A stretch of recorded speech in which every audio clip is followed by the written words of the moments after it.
Hey guys, today I'm replacing a mailbox, not the whole thing, just the mailbox itself and the surrounding post. As you can see, it's kind of rotten on the bottom, but the actual post itself is good. So I'm just replacing the trim boards, and I'll be custom routing these grooves in the new boards. Just can't seem to find at the Home Depot or the Lowe's the same kind of board. So there's going to be a little bit of customization going on. The reason is because all the other mailboxes down the road, they look the same. So I think HOA might have some mailbox rules. So I'm gonna change this out, paint it, and make it nice. Check it.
There you go, friends. That's it. I got everything accomplished. It's all painted.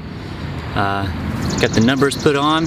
They look nice and fresh, and the mailbox is super important for curb appeal. Man, you change this, you put a new mailbox in, and then all the rest of them down the street, just they get really highlighted as to how bad they are. And honestly, it might be a good time to market myself, to go to the neighbors. And I don't have any business cards, or I don't have any flyers or anything, but this is it. I kind of enjoy the process of doing this. And, hey, if you like my videos, subscribe, like them, comment, and I'll see you guys next time.